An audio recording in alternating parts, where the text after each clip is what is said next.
Hello, and welcome back to Mindfully Rich Podcast, your weekly mindful look at life and finances with a twist. I'm your host, Richie, and just got to start off, y'all. You know, I'm always starting saying thank you. I appreciate the listens, the shares, all of the insight, all of the comments, all of those things. I start off this way just because I have to thank y'all. Y'all the reason why I'm here. So what's up? I hope everybody is enjoying your week. We still in these COVID times. I would have thought that by now things would have ended. Like today is July 1st, y'all. Oh my goodness. We've been in the house for 3 months, sheltering in place. And for the most part, I know that y'all think the world is open. It's not open like we're used to it being open. And so I'm going to still say sheltering in place. We still walking around here with masks on. It still feel walking dead-ish out here. So for the most part, if you hanging on in there, you've made it to July 1st. How about that, right? Last week on the podcast, I did the I Want to Be a Millionaire episode. So if you haven't checked that out, was talking about having that millionaire mindset, learning how to manage a small amount of money. So that way, when you start making all the coins, you will have that mindset that you need to be a part of. Just because you don't just start budgeting a whole bunch of money great once you get a whole bunch of money. That ain't how that works. You got to know how to manage the money you have now. So that way, when you step into those millions, you will already be tight. So if you haven't checked that episode out, go ahead, listen to that. And we're on episode 18. So you got 17 more episodes that you could check out. The episodes are like 23 minutes and under. So if you haven't listened, go listen. If you think someone else needs to hear it, make sure you share the episode with them. Keep commenting. And if you haven't followed the podcast page, I'm on IG at mindfully_rich_podcast. Make sure you check me out. All right, we're going to go ahead and move into the mindful money moment. And our music title inspiration comes from Diggy, and it is Copy Paste. This is the Authorized User episode. And so this has been a request for some time. Like lots of people ask me, I want to talk about Authorized User. Can you talk about it? Can you tell me about it? And so I felt like this was the time to go ahead and do an episode about it. So y'all go ahead, get your pens and papers, get them out, take some notes because we about to dig into it and we are talking about credit. So let's go ahead and jump into this. So when I say copy paste, the title was so fitting just because an authorized user, for the most part, that's what you're doing.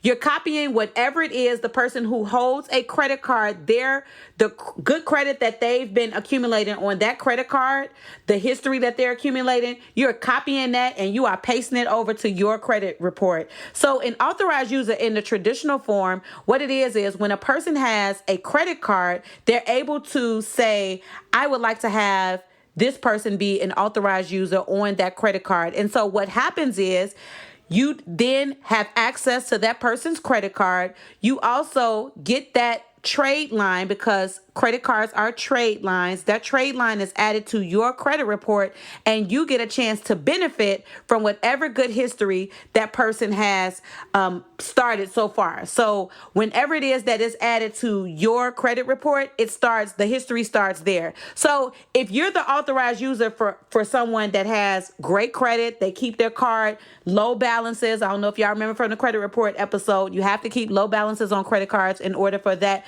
to score high on your credit report.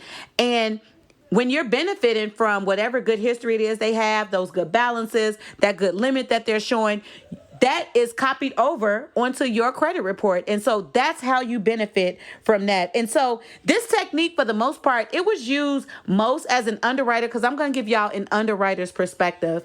And I saw this used a lot with, say, 16, 17-year-old kids when their parents wanted to jumpstart their credit score for them before they started their credit history. But now I'm seeing a lot of people who went through bankruptcy or people who are just beginning their credit, whether they're a kid or not, if they're just beginning their credit, or some people who've had some bumps along the line where their credit may not just be in tip-top shape.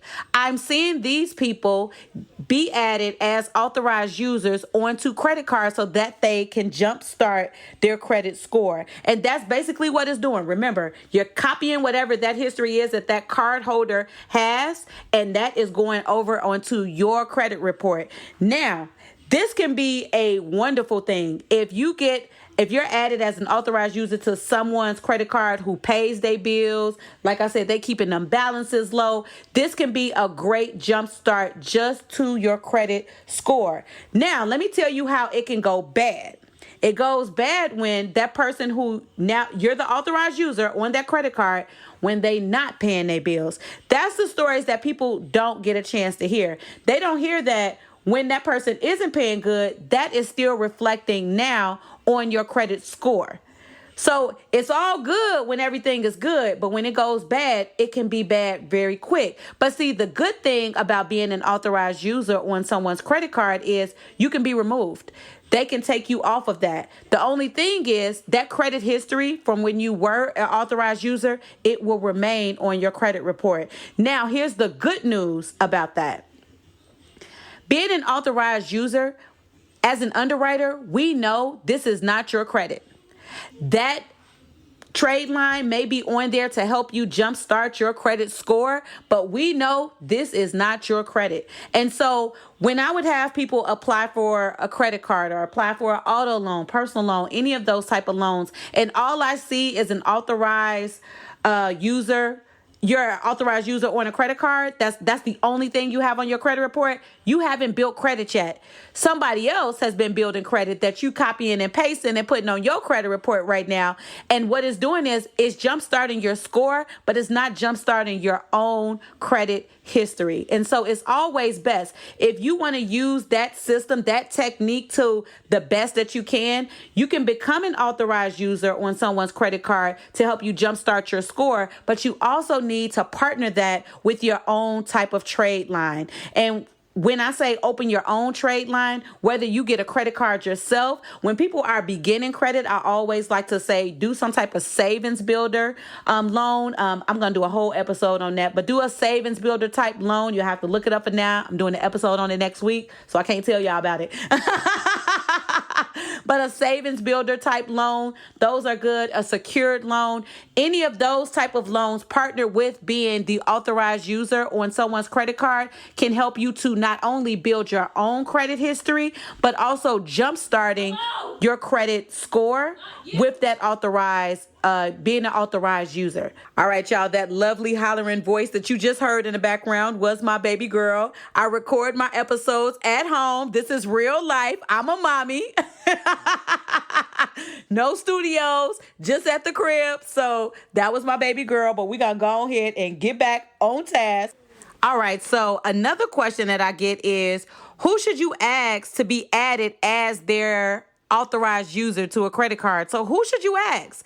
And to be honest, that's going to be up to y'all. I don't know who's in your life. If you are trying to utilize being an authorized user as a tactic to increase your score, to help build your credit score, like I said, that's all I'm saying is it's building your credit score.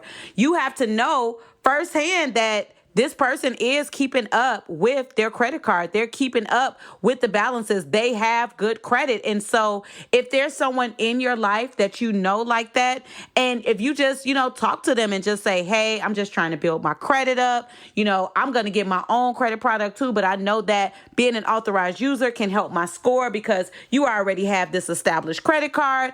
Why don't we do this for a year? Because all you truly need is being an authorized user for a year to jumpstart your credit score.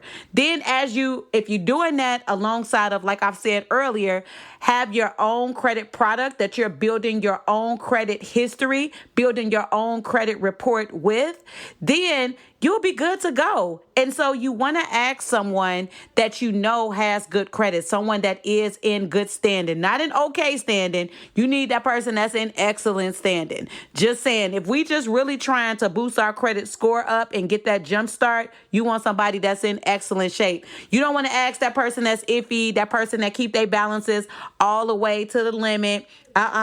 You going on their credit card ain't finna do nothing for you. It's just finna hurt you. Just being honest with you and just letting you know. Because if you want to do this right, if you're using this as a strategy to increase your credit score, you have to ask the right person. And just know, everybody not finna let you be an authorized user on their credit card, because check this out. If you're an authorized user on their credit card, you truly can order a credit card and actually have authority to purchase things on their credit card. So the person that you ask, I'm going to go ahead and go back on that. The person that you ask has to be someone that you're close with, someone that you trust, and that person has to trust you, because they can call that institution as an authorized user. And for those of y'all out there who are thinking about being an authorized user, being the person who is going to have someone as an authorized user on your credit card, you got to trust that person, because child, let's just say you have a deal with them that you're just going to assist them with increasing their credit score by having them be added as an authorized user, but they're not going to get a card.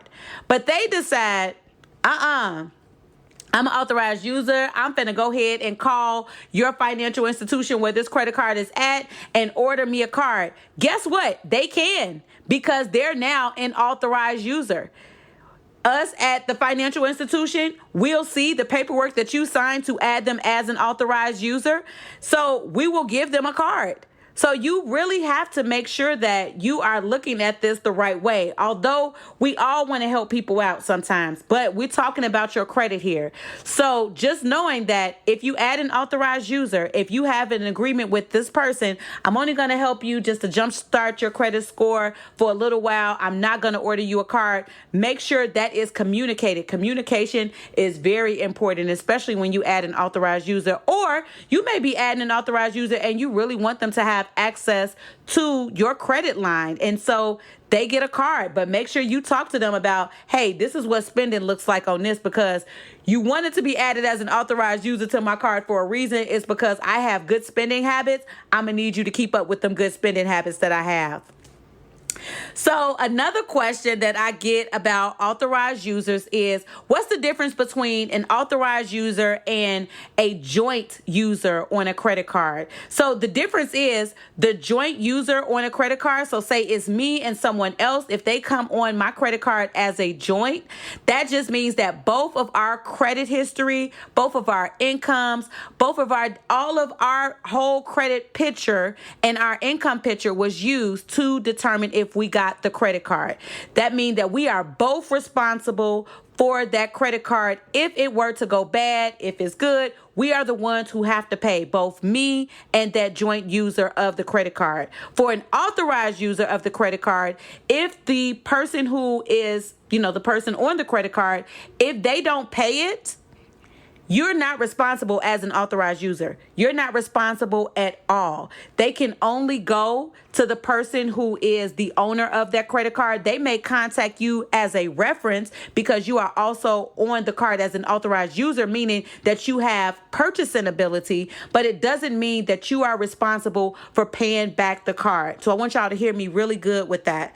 So an authorized user is not responsible for making payments on that credit card of the owner of that credit card. Whoever that owner is, you just have to make sure that you have this in your head. So that's why being an authorized user has so many different parts to it, because say I'm the owner of the credit card. I have an authorized user. I give them a card. They spend on the card. Now I'm pissed off because they didn't spend on the card, but I added them as an authorized user.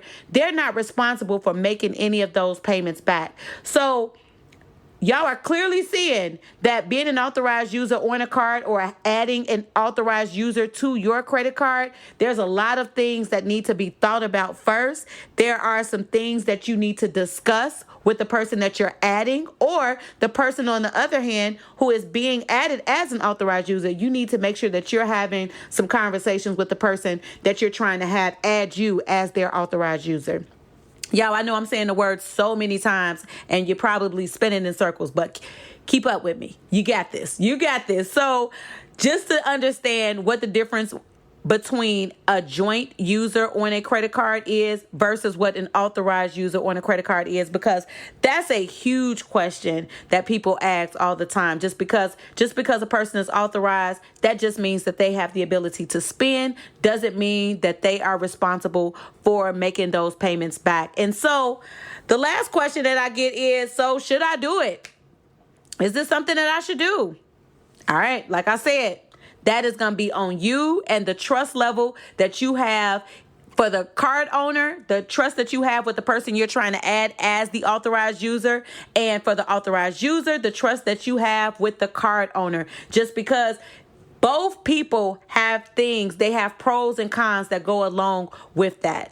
And so not only is being an authorized user a great technique to jumpstart your credit score, you want to make sure that you're doing that with the right person and making sure that the credit score that they have is good and in good standing and remains in good standing while you're an authorized user. Just because if it does go bad, like I said earlier, your score can also drop just because the authorized usage, it looks good, it can help your score, but it also can deter your score as well if that credit history starts looking bad because of balances starting to go up, they starting to charge it to the limit, or they just stop making payments. So it is a conversation that you need to have with that person. And so I hope that this conversation on authorized users was good for y'all. I hope that I was able to explain that in a good way for the most part. I thought that it was pretty good. I didn't have too many notes. I was just kind of going off the top of the dome, because I be thinking,